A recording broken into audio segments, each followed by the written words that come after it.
Today we're going to look at Revelations chapter 12 and chapter 13. Chapter 12 talks about the vision of the woman and the dragon. Chapter 13 looks at the story of the two beasts. They really go together because they're essentially one story, which is why we're going to look at them together. But before I do that, what I want you to do is I really need you to be familiar with these passages.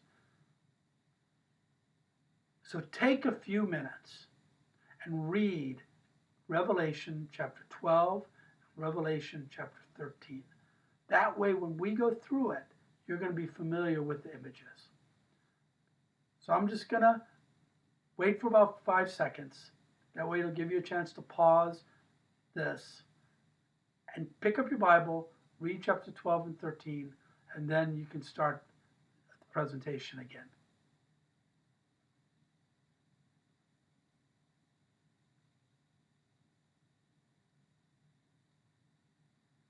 Okay, now that you've read the passage, let's go ahead and take a look at it. Chapter 12, the woman and the dragon. Within the Catholic Church, the woman and the dragon are traditionally interpreted as Mary giving birth to Jesus. However, that's a secondary interpretation of the passage. It's not wrong. It's just not the primary message, not the message intended initially by the author. And we'll get to that in a minute. If you remember, way back in the first semester, we talked about interpreting text as anagogy.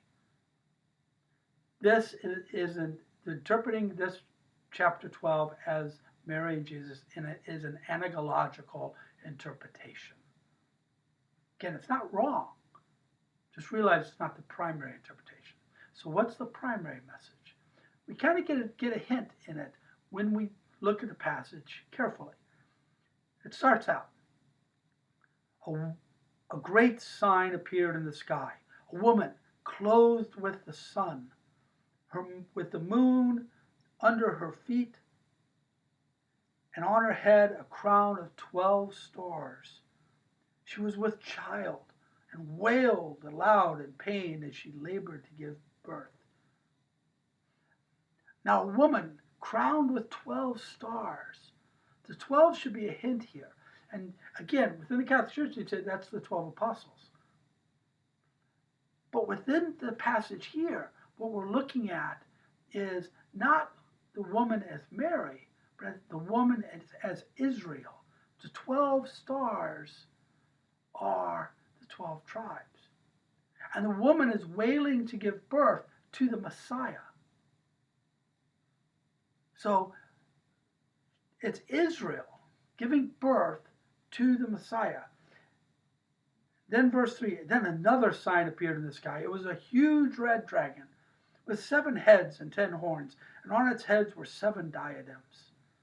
Its tail swept away a third of the stars in the sky and hurled them down to the earth. Then the dragon stood before the woman, about to give birth, to devour her child. So we're given this image of the dragon, obviously an image of Satan, of evil, wanting to destroy Jesus.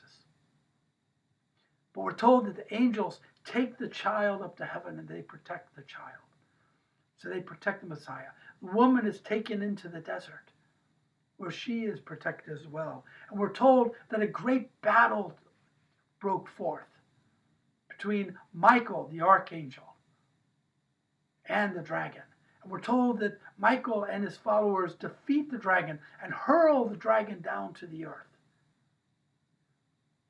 And then they say, now have salvation and power come, and the kingdom of our God and the authority of his anointed.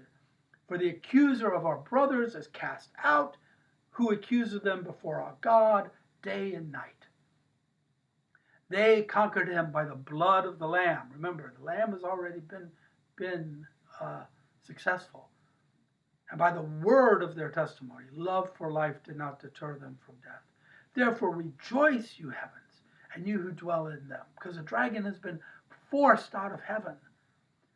But woe to you, earth and sea, for the devil has come down to you in great fury, for he knows he has but a short time. Again, the dragon, even the dragon knows that the Lamb has already conquered. So while woe to earth, it's only for a short time. We're told that the dragon pursued the woman, but the woman was taken. And she was taken into the desert where she was protected. And we're told that even the earth protected the woman because the dragon spews forth this torrent of water, a reminder of the great flood. But the earth opens up like a chasm and all the water flows into the earth. So even the earth is protecting Israel. But then we're told the dragon becomes angry. And with the woman and went off to wage war against the rest of her offspring. So who else is the offspring of the woman? That would be the Christian community. They follow the child that was given birth, to whom she gave birth. And the dragon went off to wage war against the rest of her offspring, those who keep God's commandments and bear witness to Jesus. It took its position on the sand of the sea. So it's standing there. Picture this dragon on the sand of the sea, just in all its magnificence with its head up. And it's there. And it's waging wars against the followers of Jesus. And then in chapter 13, we get into the idea of the beast. Now remember, the dragon is the devil. So then we're told about a first beast. And then I saw a beast come out of the sea with its 10 horns and 7 heads. On its horns were 10 diadems, and on its heads blasphemous names. I saw that one of its heads seemed to have been mortally wounded, but this mortal wound was healed. Now, who is this first beast? The first beast is most likely just a general concept of Rome, because it talks about the 7 heads, which were the 7 emperors of Rome up until this time. And the blasphemous names that were on its head. These are the titles, the divine titles that are given to the emperors. And so you've got this first beast that comes out. But one of its heads, appears to have been mortally wounded. This is an allusion to the Emperor Nero. Because there was a legend that Nero had been wounded, and actually it was a self-inflicted wound. But that Nero came back to life. And that's where the second beast comes in. Now remember, you've got an equivalency here. Okay? You've got the dragon, who has the beast with one head that appears to have been mortally wounded. Just like the lamb who was slain in the vision of heaven, the dragon has a follower also, an antichrist, to use the word. Though I don't like that word because it has so many modern images and ideas behind it. But you have an antichrist who has been mortally wounded as well, but appears to have been alive, just like the lamb who was slain. So the second beast. And then I saw another beast come out of the earth. By the way, the first beast came out of the sea. The second beast comes out of the earth. It had 2 horns like a lamb's, but it spoke like the dragon. So while it appears to be like the lamb, it has that image of the lamb. It actually speaks the words of the devil, not the words of God. It wielded authority of the first beast. So Rome gave this second beast its authority. It performed great signs, even making fire come down from heaven. And it deceived the inhabitants of the earth with various signs, telling them to make an image of the beast who had been wounded by the sword and revived. Again, make image of this beast. just like images of Jesus. But here it's the image of the beast that was wounded. The images of the emperors. They had to make an image of the emperor. And so that the beast image could speak and could have anyone who did not worship it put to death.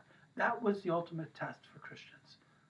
If you did not perform an absolution to the emperor by burning incense before the emperor's statue, or by sacrificing to the emperor's statue, you could be killed. Now, at the time of this being written, the emperor was Domitian, and Domitian was one of the first to institute this idea of loyalty. We have an account from a Roman by the name of Pliny the Younger, which also talks about this. So we have an allusion here to what is emperor worship. They would make the statues and make people worship the statue. And you were given a token that said, yes, you had been loyal to the emperor. So it talks about they were given a stamped image on their right hands or their foreheads, so that no one could buy or sell except one who had the stamped image of the beast. Now, verse 18 is where people a lot of times get caught up. Wisdom is needed here. One who understands can calculate the number of the beast, for it is a number that stands for a person. His number is 666. So we're told right away that it is a number that stands for a person. Again, remember, apocalyptic literature did not tell the future. It interpreted the current reality of the author. So we're talking about the persecution that's going on in Asia Minor at the time. So who is this person whose number is 666? There's been a lot of suggestion, but the most likely person is the Emperor Nero, who, of course, as we know, killed Paul and Peter, as well as other Christians. He would actually tie Christians to stakes and light them on fire so they could act as human torches along the streets and within his palace. So emperor was the ultimate symbol of evil for the Christians, even though Domitian may have required emperor worship.